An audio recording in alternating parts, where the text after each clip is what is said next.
I'm hoping that our other panelists will remain in the room, and we may get a little bit of interplay in the question time between Paul Martin and the other panelists if we have a chance. I'm now, if everybody will take their seats, great. So, ladies and gentlemen, it's my pleasure to introduce you a man who has not only been the chief architect of Canada's fiscal turnaround that we've been discussing, not only been the most successful Canadian finance minister of the last century, and been the Prime Minister of Canada, but is a man I consider a personal friend, the Right Honourable Paul Martin. I will give you some of the usual details in a moment, but I believe it's far more interesting to give you some insight into the man rather than reciting the dreary details of the official biography. Paul grew up in Windsor, Ontario, where my father also grew up, crossed the river from Detroit after we gave it back. His father, Paul Martin Sr., who represented Windsor for many years in the Parliament of Canada, occupied almost all the major offices of state, including the Minister of External Affairs, which would be the equivalent of your Secretary of State. And there's a wonderful story that Paul tells about traveling as a young man, probably at about this age, with his father, that's his father that he's talking to, traveling with his father on an official visit to Korea, I think it was. And the Koreans had some difficulty understanding what was meant by the terms Paul Martin Sr. and Paul Martin Jr. And there was much anxiety about how to render the meaning of this distinction. Things seemed to calm down eventually, however, and Paul later asked the translator how it had been resolved. And with a broad smile, the answer came, "Oh, it was very simple. Your father is Paul Martin the Greater, and you are Paul Martin the Lesser." And yet, Paul Martin the Greater, despite all his many accomplishments, is a lovely photo of Paul with his father. Despite all his many accomplishments, never quite managed to realize his great ambition to get to the top spot of Prime Minister. And you cannot, in my view, understand the political career of Paul Martin Jr. without understanding that he felt that there was unfinished business for the Martins in Ottawa, and it was his desire not only to equal but to improve on his father's own impressive record that caused him to abandon his extremely successful business career as the head of Canada Steamship Lines, taking him instead to Ottawa in 1988 as the Liberal Member of Parliament for La Salle in Montreal. And you can see there Paul again with his father, I think that's the 1988 election campaign, on his first election to Parliament. When the Liberals came to power in the 1993 election, so the one after this one where he first entered Parliament, he was immediately made Finance Minister by Jean Chrétien, the Prime Minister, and it was soon after that I got to know Paul. I was running a think tank in Halifax, and he was wrestling with the problem of how to deal with Canada's difficult fiscal situation. And as you know, whenever politicians don't quite know what to do, the first thing they do is to launch a broad consultation in the hope that someone will tell them. And thus it was that Paul asked me to organize for him the first ever public, televised, pre-budget consultation in Canadian history. And Paul will forgive me if I say that despite all the consultations that I and others helped to organize for him, he didn't quite get the first budget right. At least from the point of view of coming to grips with the country's dire fiscal circumstances that Mary's newspaper, the Wall Street Journal, was soon to say qualified Canada as an honorary third world country. Paul made up for it, however, in his 1995 budget speech when he electrified the country with this.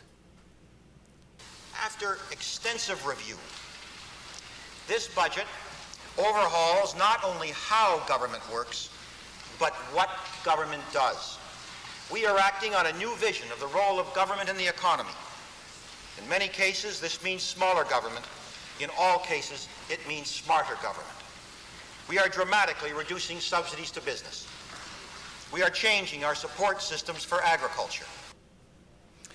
I'll leave it to him to tell you what he did and why it was not only perhaps the single greatest fiscal turnaround of any Western industrialized country in the post-war period, but how, despite starting a process that was to cut the size of government by 14 percentage points of GDP, he became one of the most popular political figures in the country, going on to balance the budget, cut the debt, fix our equivalent of Social Security, and introduce the largest tax cuts in Canadian history.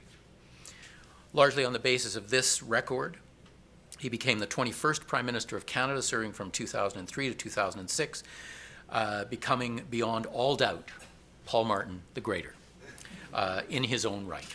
If we could go to the next slide.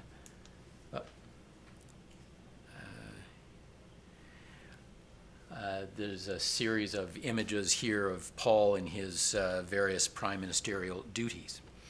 During his tenure as Prime Minister, Paul's many achievements included a plan to improve health care and reduce waiting times, extending the definition of marriage to include same-sex couples, and negotiating a major new agreement with Canada's provinces, territories, First Nations, Métis, and Inuit leaders that aimed to eliminate the gaps between Aboriginal and non-Aboriginal Canadians in the areas of health, education, housing, and economic opportunity.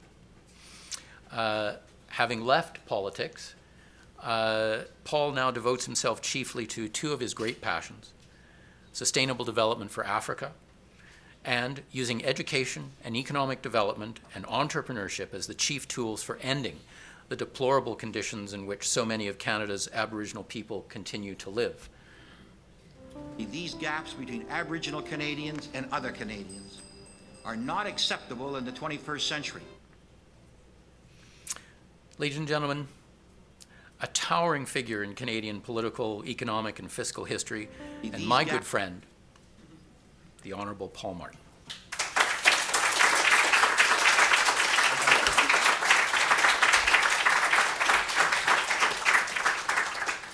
Thank you very much, Brian, ladies and gentlemen.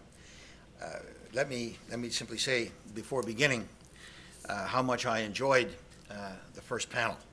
I didn't agree with everything that the first panel said, but on the other hand, I didn't agree with everything they said 20 years ago either. The fact of the matter is, though, that there is one. I got into quite a discussion earlier with Mary O'Grady in which I kept making the point that deficit reduction is a question of arithmetic, that it is not a question of ideology, it's not a question of big government or small government. I think that the proof of this, say I, since she can't reply, was really the discussion that took place up here, where in fact you had the representative of a government of the left and a representative of the government of the right, and both approached the deficit from very much the same approach. And this will certainly be the underlying theme of my remarks today. As a backdrop to the deficit and debt issues facing the United States, I was asked to discuss Canada's experience following upon the panel in the 1990s, when, as you now know, as a country, we embarked on a bit of balance sheet cleansing ourselves. Now, I'm delighted to do this, but I'd like to do it since what we've heard from the first panel will have occupied quite a lot of that space. I'd like to do it in a specific context. That is to say, I'd like to do it in a context that draws the parallels between the United States and the Eurozone, as they each struggle to rise to their respective deficit challenges. Now, I want to do this for two reasons. First, the United States and the Eurozone are the world's two most important markets. And the failure in each case of the one to act impacts directly on the other. And indeed, on the global economy, it's in its entirety. And second, in both instances, let's say the failure to act, the primary obstacle to their taking action lies not in the economic realm, but in the political realm. In the United States, I don't have to tell you, it is the polarization of Congress. And in the Eurozone, it is the failure to rectify the mistake that was made at its origin. That is to say, the failure to recognize that the economic institutions that are required to run a monetary union are the same institutions that are required to run a country. And they, until they accept that, are not going to be able to deal with, in my opinion, their fundamental issues. Now, in short, you cannot deal with a crippling deficit unless you have a governing body that can first act, and second, one that can convince its people that when it does act, it will do it in the interest of all, not simply in the interest of a select few. Now, this is not to say that hard economic choices don't have to be made. In 1993, when our government took office, Canada was in a debt spiral, and 45% of that debt was owed to foreigners who were asking for higher and higher tribute. As a result, my biggest fear as a brand new finance minister, I got to say one other thing, Brian, that picture up there. No one should have to sit in a room full of people who see what they looked like 20 years ago. In any event, my biggest fear as a brand new finance minister, the one you saw there, and the reason that I look like the wreck I am now, is that I was convinced that a financial crisis would occur somewhere in the world before we could act, and that the contagion that would follow would send our interest rates through the roof, pushing Canada over the tipping point. And that's the point that Ron Kneebone made. The question, our question in terms of whether you cut taxes or whether in fact you cut spending, we did not cut taxes primarily because we were worried about the reactions from the market, because our single biggest fear was that huge chunk of debt and the effect of compound interest, which is something that the United States up until now has not had to deal with, but unfortunately I think it's coming faster than you think. The fact is that in terms of a financial crisis driving us offside, we came very close. The Asian crisis, which occurred in 1997, clearly would have done us in like Greece. Fortunately, 2 years later, or 2 years earlier than this, we had acted. On February the 27th, that particular budget that was showing up on the screen was tabled in the House of Commons. Transfers to the provinces for health care and education were reduced. My two colleagues up here have already more or less acknowledged my part in that. Public sector employment. Public sector employment was cut by 20%, and the vast majority of that public sector employment went out the door the next day. It was very, very tough. Historic subsidies in transportation and agriculture were eliminated. Spending in the Department of Industry was cut by 65%. No department of government escaped unscathed. These were massive cuts. They were far greater than anything that Canada had ever seen, such that by the end of the process, the federal government's expenditures as a percentage of gross domestic product were lower than it had been at any time in the previous 50 years. And the result? Well, you now know. 4 years later, Canada's deficit was history. Our debt to GDP ratio was dropping like a stone, and we began reinvesting in areas like healthcare and education, which had taken a frontal hit. Not only that, but we started building surpluses of such size that I began to be criticized for those surpluses, much as my predecessors had been criticized for their deficits. I did not lose much sleep over that. Now, this does not mean that every Canadian was happy with what we had done. And I'll just tell you a little story to indicate. The day after I produced the budget, it was well received by the markets. The headlines were quite favorable. And I did a press conference, as we often do in this kind of a situation. And those of you who know Ottawa, I walked across Wellington Street, which is the street where the press conference would have been held, and of course the opposite is the House of Commons. And as I walked across, I jaywalked. And all of a sudden I heard a screeching of brakes, and I looked over, and there was a car this far from my knees. I looked through the windshield, and the driver, his face was horror-struck at what he had almost done. And then I could see that there was a dawn of recognition. He began to recognize who he had almost run over. And I could see then, just the sheer terror in his face that he was almost run over the most popular man in the country, the man who had saved the country, the man who had made this fundamental change. And to comfort him, I walked over, he rolled down his window, and I was about to say, "Look, don't worry about it." And he looked up at me and he said, "Martin, the next time I won't stop." So, now you laugh, which I don't think you should have. But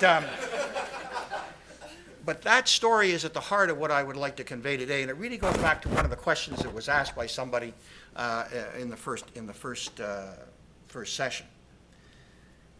Doing what had to be done was one thing. Ensuring the Canadians were on side, that was another. And that was the key to our success. For this part of the narrative, what did you do to ensure that they were on side? Let me go back to November 1993 when we first assumed office. Now here, the first thing that we did was to rebalance the message of deficit reduction, bringing it home to people in a way that they could understand it, things that related to their own lives. But let's not kid ourselves. Cuts in government expenditures hurt people, and they will never be accepted if the only argument for them is to make the markets happy. If deficit reduction is to be successful, it must be seen by everyday people as being essential to their well-being, essential to them in the things that are important in their daily lives. Now, what this is will vary from country to country. In the United States, I suspect it would vary from state to state.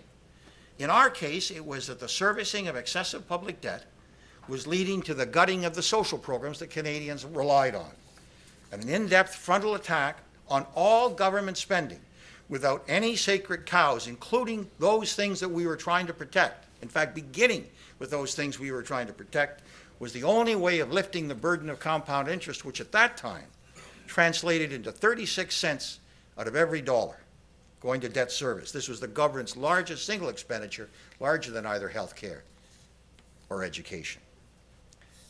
The second thing we did was to recognize the importance of openness and transparency in winning the debate over the scope of our expenditure cuts. Now, here we took the debate head on, and as early as we could, and for well over a year before the budget was to be presented, we embarked on an unprecedented process of public consultation. These were not political dog and pony shows of the usual kind, and Brian actually made a reference to one of them. These were nonpartisan, and they were chaired by the most creditable people possible. And in fact, as Brian said, he was one of the first people to chair one of those meetings. But whereas previous budget consultations had been perfunctory, that is to say, you would isolate in a separate encounter the various interest groups. On one day, you'd have the unions meeting with the unions. Another day, you'd have the business community meeting with the business community. What we did is we brought all the players together, and in a series of very noisy meetings across the country, in town halls, in universities, televised roundtables where everybody let fly, we had the interest groups debate the issues among themselves. Why? Because we wanted Canadians to understand that not only were there tough choices to be made, but that there were no perfect answers. Nor did the benefits of our reach out end with Budget Day. The problem when a government has to do something very tough in the public good occurs not only when the government announces its cuts. It reoccurs over time as those cuts begin to make themselves felt. In other words, getting the public on side initially is one thing. Keeping them there is quite another. And while this was important for Canada 15 years ago, I believe it will be even more important for tomorrow's governments in the Eurozone and in the United States. And this is because the balance sheet issues in both jurisdictions will take much longer to resolve than what they were in our case. First, because the global economy was in better shape when we acted. And second, because the deleveraging in both the Eurozone and the United States that is going to be required if you're going to deal with your deficit will continue to take its toll on economic growth and job creation going ahead. And it is for this reason that it is so important for a government to be open with its people from the very outset. The problem is that if you go out there and you can tell the people that this deleveraging isn't going to affect job creation, or if you tell the people that they're going to have a certain level of growth and you don't deliver, you will lose that battle the day you make those commitments. In this context, soon after taking office in November 1993, recognizing that in democracies an excess of optimism about future revenue streams, and this is where governments make the mistake. They say this is what our revenues will be.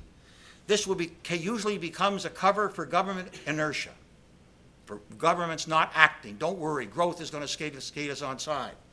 But even worse, it can become of minimizing the efforts of people. And my view is that if you're going to do this, you'd better tell them the truth from the beginning. As a result of this, in order to make this happen, we commissioned an independent set of projections, independent economists, and then we took the lowest end of their projections to calculate the government's revenues. And after that, we added a further reduction for prudence, and we added a further reduction for a contingency reserve. And when we did this, it immediately established the credibility of our projections. Even more importantly, it meant that when the budget was tabled a year later, no one said that our expenditure cuts were insufficient to do the job. This wasn't exactly shock and awe, but I can tell you it was the next best thing.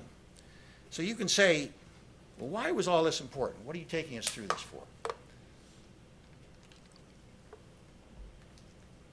It's important because at no time when we acted did we face the same kind of criticism that is being leveled by the Congressional Budget Office of both political parties in the United States to the effect that they are looking at the world through rose-colored glasses.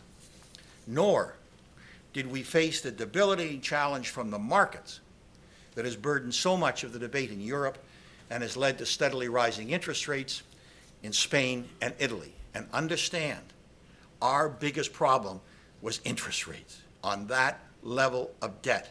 Not your problem yet. The question is, when will it be?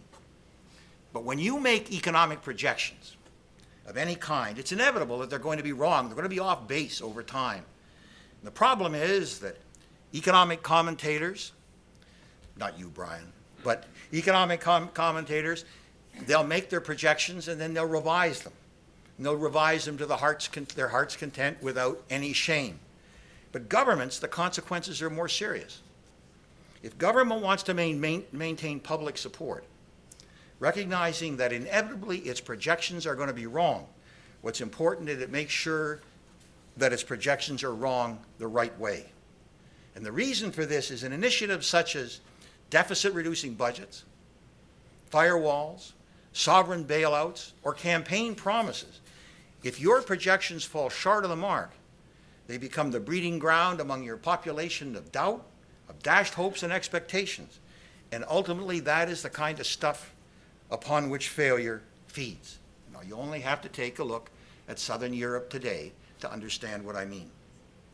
Even more to the point, a government's best opportunity at deficit reduction comes in its first attempt.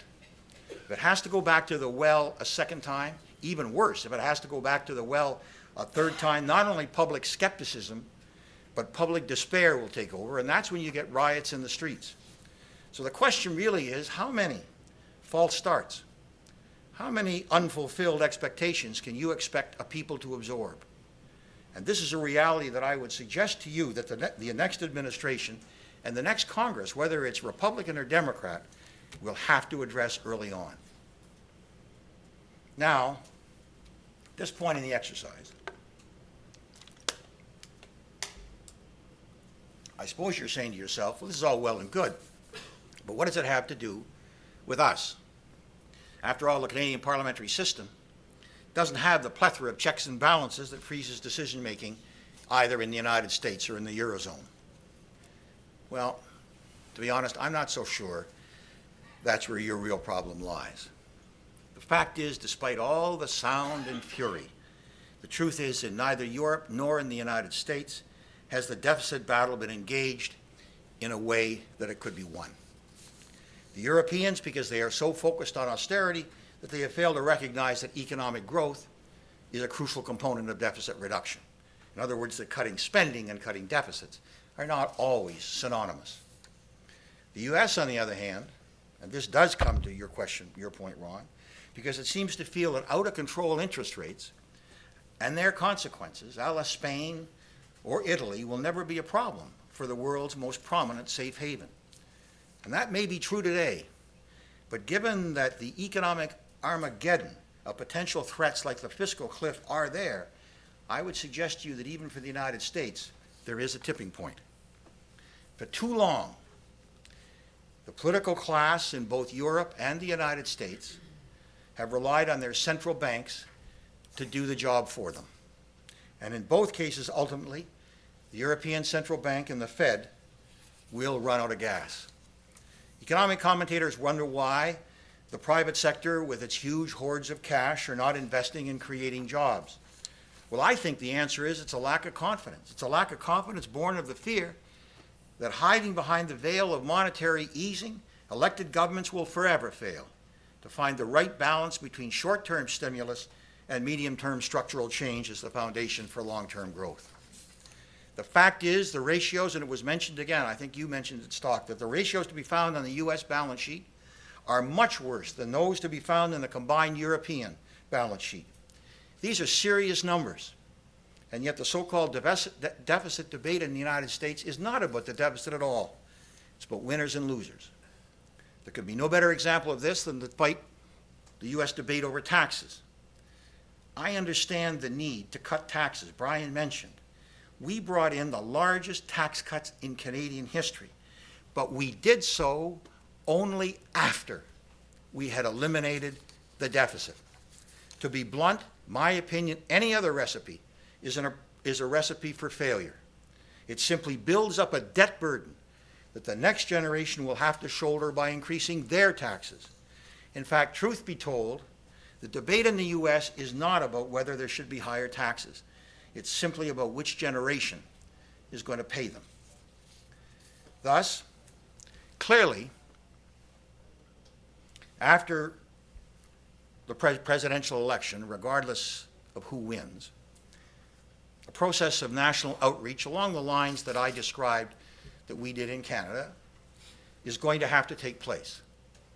Hard truths focusing on which spending is going to be cut and how the remainder is to be paid for are going to have to be faced before time runs out. There has to be a way of engaging the American people without the bitter and counterproductive partisanship which dominates Congress taking over. 3 years ago, the SimpsonBowles Commission would have provided the focus for a national debate that could have led to the kind of compromise on which successful deficit reduction programs must be based. Now, the problem was immediately upon deciding that certain recommendations didn't appeal to them, neither the administration nor Congress dealt with Simpson-Bowles seriously. In short, they ignored its potential as a means of reaching out to the American people and forging a compromise, and the Senate's Gang of Six suffered the same fate. Clearly, despite these rebuffs, consideration has to be given again in the United States to bringing a consultative commission back in some pragmatic form or other.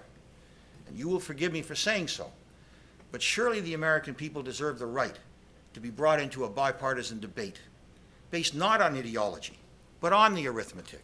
For at some point, reality has to set in. A deficit and debt reality, which Admiral Mike Mullen, the former chairman of the Joint Chiefs of Staff, once described as the United States' greatest security threat. Now, I can see that Mary is about to give me a note. So let me just make my final comment. My final comment is not so much on the need for governments to take an action domestically. That's what we've been discussing. I have the panel before me so well. What you do domestically when you're faced with balance sheet stress. I'd like to talk to you for a minute or two on the need to take proactive action globally as well. And that is the reason, in fact, that I spent some time talking about Europe, because I do not believe that Europe is unrelated to your problems or indeed to our problems or, as we now know, to China's problems. In my opening remarks, I mentioned that had Canada not acted when it did, the contagion from the Asian financial crisis would have done us in. It was because of this omnipresent threat of contagion that during the Asian crisis, I approached my U.S. counterpart, Larry Summers, to suggest that the G7 finance ministers could no longer reflect the global reality, and that the major emerging economies had to be at the table. He agreed, and I approached the other countries to be involved, and the G20 finance ministers was born. Now, I raise this here because while all countries have to get their own finances in order, it is no longer sufficient to stop there, which is why I, perhaps somewhat impolitely, talked to you about yours. On the other hand, having dealt with U.S. governments for many years, they've never had any hesitation talking to us about ours. In an increasingly integrated global economy, like it or not, we are now our neighbor's keeper. For when they misbehave, we all pay the penalty. It is not only the United States that felt the pain of subprime, or it's not only the United States that felt the failure of Lehman Brothers. It's not only the Eurozone that has suffered from the failure of its governments to confront the incestuous relationship between bank debt and sovereign debt. It's not only the UK that has felt the ricochet from LIBOR. In each case, it is all of us. What this really means is that while we may work alone in ensuring national balance sheet integrity, we must work together much better than we have to date to strengthen the great multilateral institutions designed to make globalization work. the IMF, the WTO, the Financial Stability Board. The only body with the capacity to do this at the present time is the G20. And despite its preoccupation, or the preoccupation of its members with their problems at home, the member nations now have to start giving the G20 much greater direction than they have to date. Now, for those of you who disagree, I will only ask you to consider one question.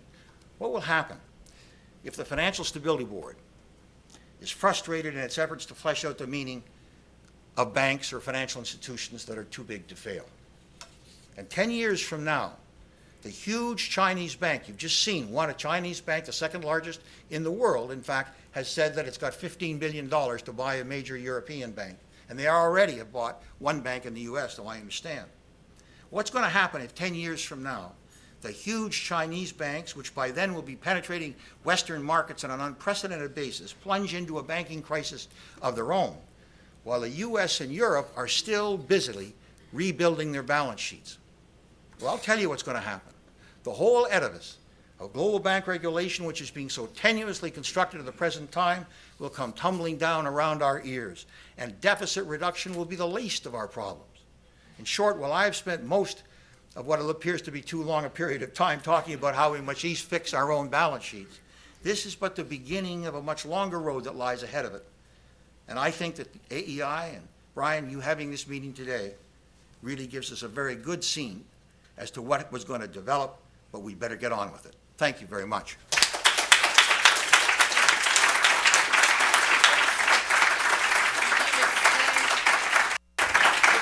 Thank you very much, Mr. Prime Minister. That was excellent. I think we're all grateful for somebody who is willing to give us a little bit of reality.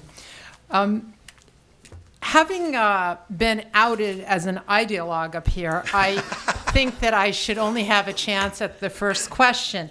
You talked a lot about the political dysfunction in Washington, but you also talked about how high interest rates were what got your attention in Canada.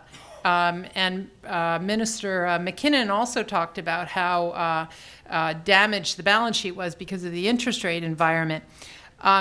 And then you talked about central banks basically covering up, I forget the word you used, but basically covering up for the fiscal problems. Now, you're a politician, you're a very able politician.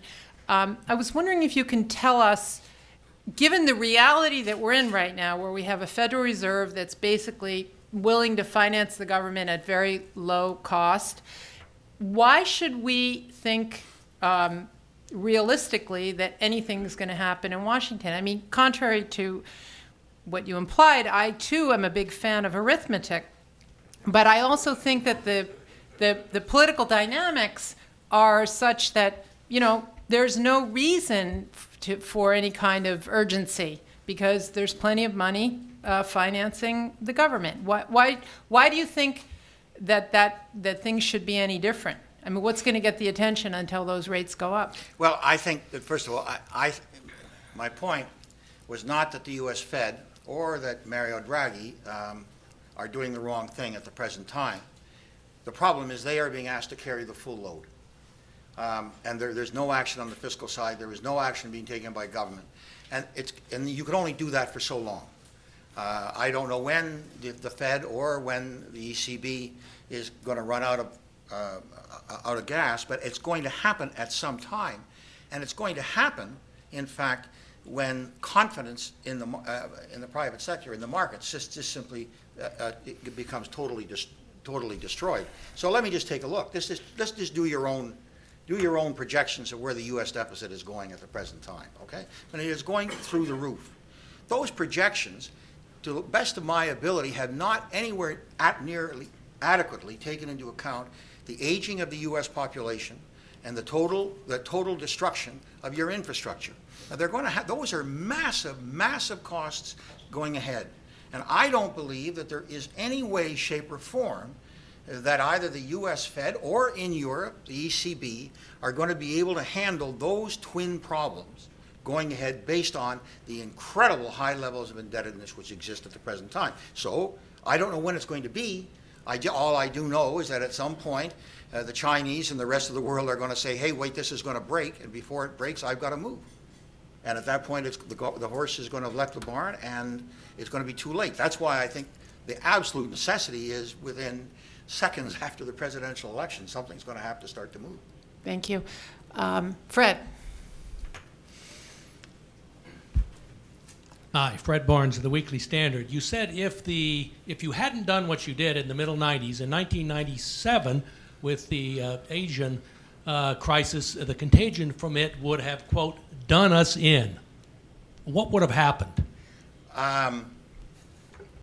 Well, we actually had a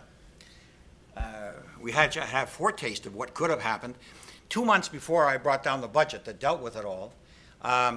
3 months before, the peso crisis in 1995 broke, and our interest rates went right through the roof, just through the roof. So much so that our entire structure that we had played on there would have been ready for the garbage can. It would have been dated. And despite even all the contingencies that we put in. Now, we were very lucky in a couple of things. Number one, we brought down our budget, and so the market saw that we were very serious. And second of all, as you know, Bob Rubin was able to actually bring the Mexican peso crisis to a close earlier than anybody would have anticipated. But that will give you an example. What would have happened, clearly, because as you know, it wasn't only the Asian crisis. It was the Asian crisis, it was the Russian default, it was the Brazilian devaluation, and it was long-term capital. The world was really on the knife's edge. The worst we've ever seen until 2008. There's no doubt in my mind that our interest rates would have gone up. And our projection was that within 3 to 4 years, we would have been at a point where there was no amount of cutting that we were going to be able to do. In order to basically bring us on side. And there was certainly no amount of tax increases that would have been able to compensate that. That is the situation that Greece is in. Would we have been in Greece's shape in 3 years? Maybe not. Maybe it would have taken longer. But the fundamental issue, the problem that Greece has got right now, and you know as well as I do, that there is no amount of austerity, there is no amount of bailouts that is going to be able to get Greece out of the mess into which they are. And Canada ultimately would have been in that situation. And the second thing that the contagion would have done is that if it hit Canada, and we would have started our own round of contagion in other middle-income industrial countries. And there's a very good chance that the thing just would have simply gotten away. Yes. May I just say, just take a look at the UK at the same time.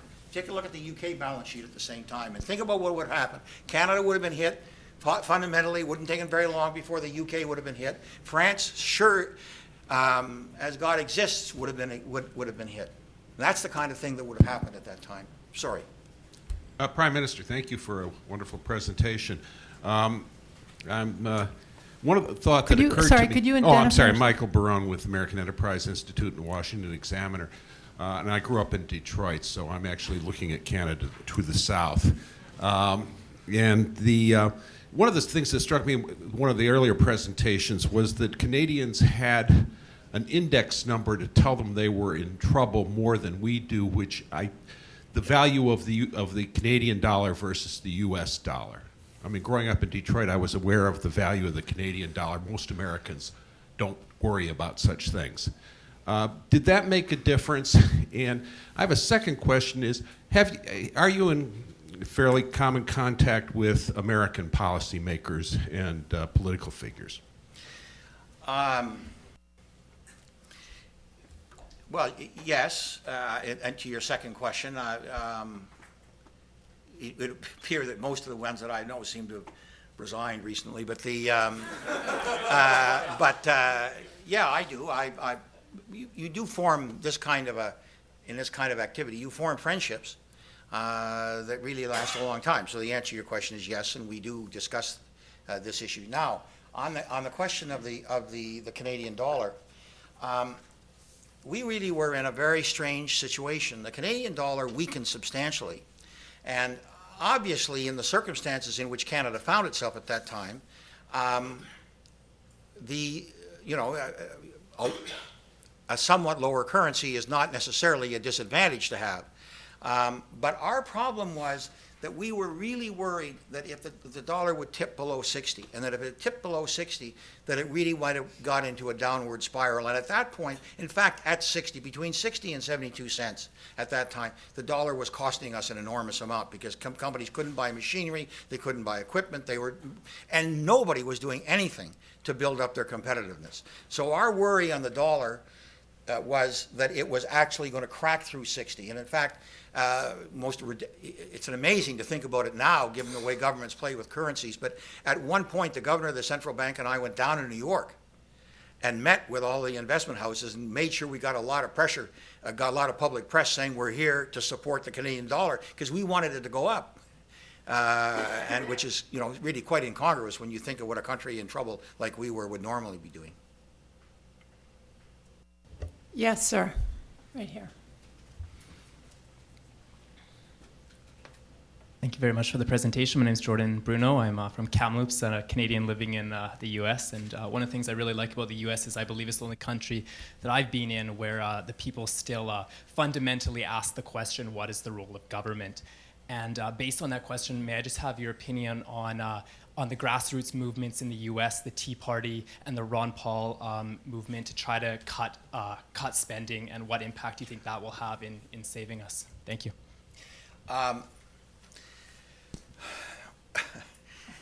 I'm just looking for the exit.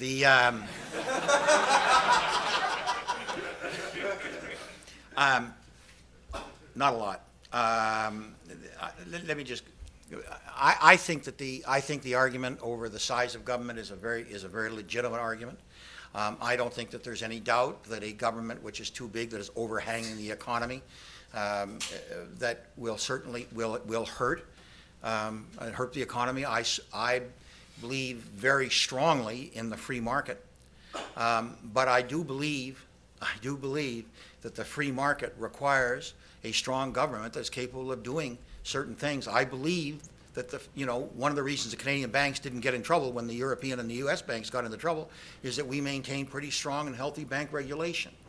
I believe that if what you want to do is to maintain a free market, then you'd better make sure that you have mobility through society. And if you don't have health care like we do, if you don't have good education the way that we do, if you don't have childcare, if you don't have these kinds of things, that you're not going to have that movement, and that what you're going to see is this increasing gap between the rich and the poor, which I think will destroy the free market. So I don't believe in big government, but I do believe that there are certain roles which only government can play. My problem, however, with having the debate at this time about big government versus small government is that I think it takes away from the biggest problem, which is the deficit. And I think that if what you do is engage your population in an argument over big government versus small government, you're going to get ideological arguments, and they're not going to be prepared to take the steps which are required, which I believe are arithmetic, to basically eliminate that deficit. So let me just give you an example. It's really important. What Janet referred to this, but I think we did it slightly differently at the federal level. The elimination of the deficit for us was an arithmetic exercise. We went through all of our spending, and we came through, we cut here, we cut there, we had priorities. We said, Stockwell said the same thing, that you're not going to cut health care as much as you're going to cut other things. But we went through every line of spending with our priorities in mind, and we said we're going to cut. We came to the end of it, and we were nowhere near what we needed. We went back. This was 4 people in the Department of Finance. It was not the government as a whole. 4 people in the Department of Finance. And then we went back, and we did an arithmetic exercise that said, based on these projections of our revenues, this is where we got to get the deficit down. And we made cuts in things that just kept me awake for night, things that I never thought that we would cut. But the focus was, the only way we're going to protect our health care and education is if we made the cuts now, and we took this on frontally. So my problem is, and then we went out to the Canadian people, And our argument to the Canadian people was not big government versus small government. It wasn't even healthcare. It was, if we're going to protect our healthcare system, we got to make this cut. If we're going to protect our education, if we're going to protect, we got to make this. That's the argument that really took on. So my argument was big government versus small government. I think it's a valid argument. I just don't think this is the time to have it. I think we have time for one more question, right here.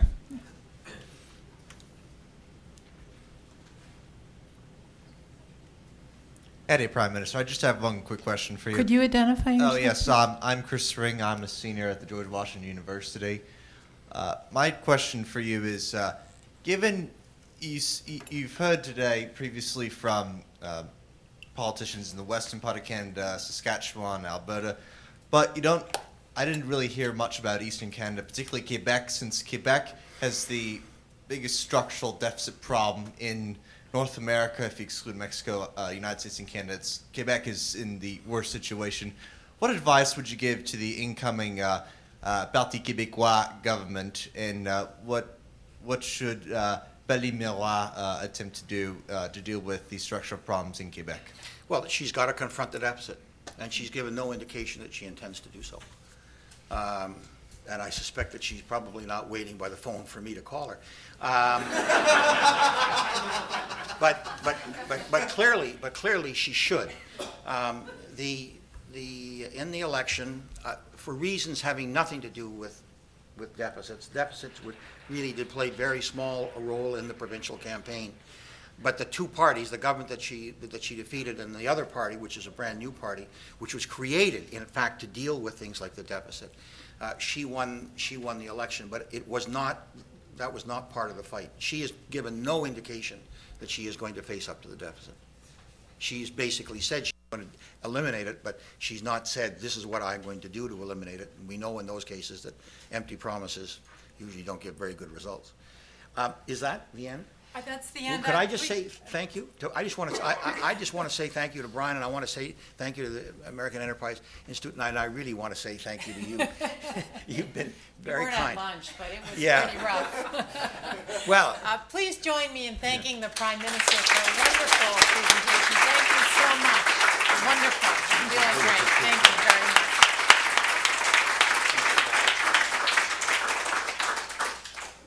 Ladies and gentlemen, before we break, just a couple of final things, if I may. First of all, on your behalf, I'd like to thank AEI, Henry Olson, Andrew Biggs, Ron Green, Veronica, who helped so much with the organization of the event. I'd like to thank Mary O'Grady, who did such a great job moderating. I'd like to thank my staff, Rita and others at MLI. Of course, I want to thank our panelists, Stockwell Day, Janice McKinnon, Ron Kneebone, Andrew Biggs, and of course our guest speaker, Paul Martin, for what I thought was a terrific contribution to the debate. I'd like to remind you all, if you haven't picked it up, there's a copy of the book that we're releasing at the event today. It's a book from the Macdonald-Laurier Institute about the lessons for Americans from Canada's fiscal crisis. We compare what we did with Paul Ryan's plan. We compare it with Bowles Simpson and other things. There's also in your package a commentary that Stockwell referred to about some of the common objections that people raise to whether or not the Canadian example is relevant, in which we try to put to rest some of those myths. There's also a video in there about how Canada fixed its fiscal problems. I'd like to thank you all personally and on behalf of MLI for coming. I look forward to seeing you at a future event. Ken, are you going to say a word? Since Andrew Please. can't be here, I'm Ken Green. I'm with AEI. I was part of sort of assembling this or getting it together. But I want to thank you all for coming.